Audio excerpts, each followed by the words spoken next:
ഒരു 71 വയസ്സ് കഴിഞ്ഞിട്ടുള്ള ഒരാളുടെ വർക്കൗട്ടാണ് ഞാനിപ്പോൾ കാണിക്കുന്നത്.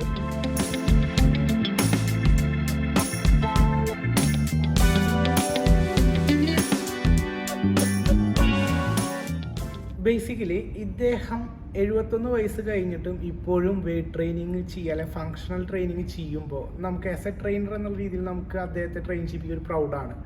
നമുക്കറിയാം ഒരു പ്രായം കഴിഞ്ഞ് കഴിഞ്ഞാൽ വെയ്റ്റ് ട്രെയിനിങ്ങിലേക്ക് കടന്നു വരാൻ കുറച്ച് ബുദ്ധിമുട്ടുണ്ടോ എന്നൊക്കെ ചോദിക്കുന്നവരുണ്ട്. അദ്ദേഹം എന്നും വെയ്റ്റ് ട്രെയിൻ ചെയ്യുന്ന ഒരാളല്ല. ആഴ്ചയിൽ വെറും 3 ദിവസം മാത്രം വെയ്റ്റ് ട്രെയിനിങ്ങും ബാക്കിയുള്ള ദിവസങ്ങളിൽ ജസ്റ്റ് വാക്കിംഗ്, സ്വിമ്മിങ്, സൈക്ലിംഗ് അങ്ങനെ മാത്രം റൊട്ടേറ്റ് ചെയ്ത് പോകുന്നതാണ്. ഒരു സ്ട്രിക്റ്റ് ആയിട്ടുള്ള ഡയറ്റൊന്നും ഫോക്കസ് ചെയ്യുന്ന ആളല്ല. എന്നാലും കഴിക്കുന്നത് അസസ് ചെയ്ത് അപ്പോൾ നല്ല കുഴപ്പമില്ലാത്തൊരു നല്ല ഒരു ഡയറ്റ് തന്നെയാണ് അത് ഫോക്കസ് ചെയ്യണത്. ഈ വീഡിയോ ഷെയർ ചെയ്യാൻ കാരണം ഒന്നും നേരം വൈകിയിട്ടില്ല. നമ്മുടെ പ്രായമായിട്ടുള്ള സീനിയേഴ്സ് ആയിട്ടുള്ള ആളുകൾക്ക് ജിമ്മിലേക്ക് വരിക എന്ന് പറയുമ്പോൾ തീർച്ചയായിട്ടും ബോഡി ബിൽഡ് ചെയ്യുക എന്നുള്ളൊരു കൺസെപ്റ്റാണ്. എന്നാൽ ബോഡി ബിൽഡ് ചെയ്യുന്നതിനേക്കാൾ കൂടുതൽ അവരുള്ള സ്ട്രെങ്ത്, ഉള്ള മസിൽസിൻ്റെ സ്ട്രെങ്ത് പ്രോപ്പറായിട്ട് കീപ്പപ്പ് ചെയ്യാനും പ്രോപ്പറായിട്ട് അവർക്ക് ആ ഒരു പോസ്ചർ കീപ്പ് ചെയ്യാനും ഹെൽത്തി ആയിട്ട് ഒരാളുടെ ഹെൽപ്പ് ഇല്ലാതെ സപ്പോർട്ട് ഇല്ലാതെ നമുക്ക് നമ്മുടെ കാര്യങ്ങൾ ഡെയിലി റൊട്ടീൻ ചെയ്യാൻ എളുപ്പമാക്കാൻ വേണ്ടി മാത്രമാണ് തീർച്ചയായിട്ടും ഈ ഹെൽത്ത് ക്ലബ്ബുകളിലേക്ക് വരാൻ പറയുന്നത്.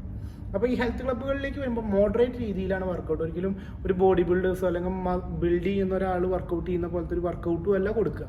അപ്പോൾ തീർച്ചയായിട്ടും നിങ്ങളുടെ അച്ഛനോ അമ്മയോ അല്ലെങ്കിൽ ഏറ്റവും സീനിയർ ആയിട്ടുള്ള ആരെങ്കിലും ഉണ്ടെങ്കിൽ അവരെ തീർച്ചയായിട്ടും ഒരു ത്രൈസ് ഇൻ എ വീക്കെങ്കിലും വർക്കൗട്ട് ചെയ്യാൻ ശ്രമിക്കുക, അല്ലെങ്കിൽ ശ്രദ്ധിക്കുക. അവരെ കൊണ്ടുപോയി അതിനൊന്ന് ചെറിയ രീതിയിൽ പുഷ് കൊടുത്തതിന് ചെയ്യുന്നതാണ്. ഇപ്പോഴും അദ്ദേഹത്തിൻ്റെ സ്കിന്നൊക്കെ നോക്കി കഴിഞ്ഞാൽ ചെറുപ്പക്കാരെ പോലെയാണ്. ഇപ്പോൾ ജെനറ്റിക്കലും കൂടി ഉണ്ട്. അദ്ദേഹം ശരിക്കും ആഫ്രിക്കക്കാരനാണ്.